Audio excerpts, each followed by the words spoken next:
मेरे गांव का एक रिवाज था। जिस भी महिला को बच्चे नहीं होते उसे लोग पहाड़ी वाले बाबा के यहाँ छोड़ आते।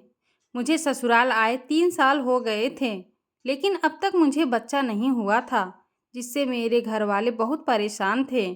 कोई भी गांव का आता, बच्चे न होने से कुछ भी ताने मार कर चला जाता। मेरी सास ने एक दिन मुझसे कहा कि तुम्हें भी पहाड़ी वाले बाबा के पास जाकर 1 हफ्ते रहने चाहिए बहू, तब तुम्हें बच्चा होगा। मुझे पूरा यकीन है कि मेरे घर का वंश जरूर आगे बढ़ेगा। यह बात सुनकर मैंने सासू माँ से कहा, माँ बाबा क्या ही करेंगे, आजकल कौन बाबा पर विश्वास रखता है, मुझे डॉक्टर को दिखा दो। माँ जी गुस्से से बोली, तुम्हें नहीं पता है कि पहाड़ी वाले बाबा कितने पहुँचे हुए हैं। उनके गुस्सा होने के कारण मैं डर गई और न चाहते हुए भी बाबा के यहाँ पहाड़ी पर गई। मेरी सास ने मुझे पहाड़ी पर बाबा के पास छोड़कर घर आ गई और बाबा से बोली कि कितने दिनों तक यहाँ रहना पड़ेगा बाबा मेरे बहू को। बाबा बोला, 1 सप्ताह। जब सासू माँ मुझे पहाड़ी पर छोड़कर आ रही थी तो मुझे बहुत डर लग रहा था। दरअसल बाबा पहाड़ी पर एक गुफा में रहता था। उस गुफा में बाबा और उसके पीछे 2 चेले भी थे। बाबा मुझे कहा, तुम गुफा में आगे बढ़ो।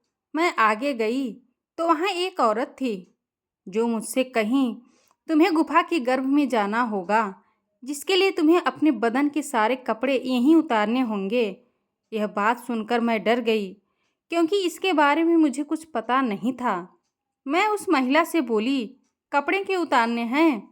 वह बोली, गुफा के गर्भ में बिना कपड़ों के ही जा सकती हैं। मैंने एक एक कर अपने बदन के सारे कपड़े उतार कर वहीं रख दी। तब उस महिला ने गर्भ में जाने का आदेश दिया।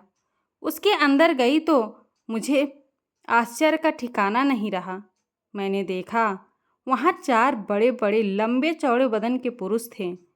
उन्हें देखते ही मैं गुफा के गर्भ से बाहर आनी चाहिए, लेकिन दरवाज़ा बंद हो गया था। अब क्या करूं, मुझे समझ नहीं आ रहा था, लेकिन अब मैं समझ गई थी कि मेरे साथ क्या होने वाला है। मैं वहीं बैठ गई और रोने लगी। तभी उनमें से एक पुरुष आया और कहा, क्या हो गया, क्यों रो रही हो? मैं कुछ नहीं बोली। वह कहा, तुम्हें बच्चा चाहिए ना, चलो हम चारों तुम्हें जन्नत की सैर कराते हैं। मैं उसके सामने हाथ जोड़ने लगी, मुझे छोड़ दो, लेकिन नहीं माने। फिर चारों ने मेरे साथ बारी बारी से बहुत समय तक लगे रहे। मेरे साथ यह सिलसिला 1 हफ्ते तक चला। मैं चारों के साथ इतना थक जाती थी कि मैं चल भी नहीं पाती थी। 1 हफ्ते बाद मैं घर आई। मैं ना तो कुछ कर पा रही थी और ना ही चल पा रही थी। कुछ दिन बाद मेरी कंडीशन ठीक हुई। उसके बाद मुझे उल्टियाँ आने लगी। सास बहुत खुश हुई और बोली, पहाड़ी वाले बाबा की कृपा है, जय हो बाबा, जय हो बाबा बोलकर उनका शुक्र मना रही थी। लेकिन उन्हें नहीं पता था कि मैंने क्या क्या झेला है। उन्हें यह भी पता नहीं था कि यह बच्चा उनके बेटे का नहीं बल्कि किसी और का है। दोस्तों, ये कहानी आप लोगों को अगर अच्छी लगी हो तो कृपया कमेंट करके हमें ज़रूर बताएं और वीडियो को लाइक और चैनल को सब्सक्राइब ज़रूर कर लें। धन्यवाद।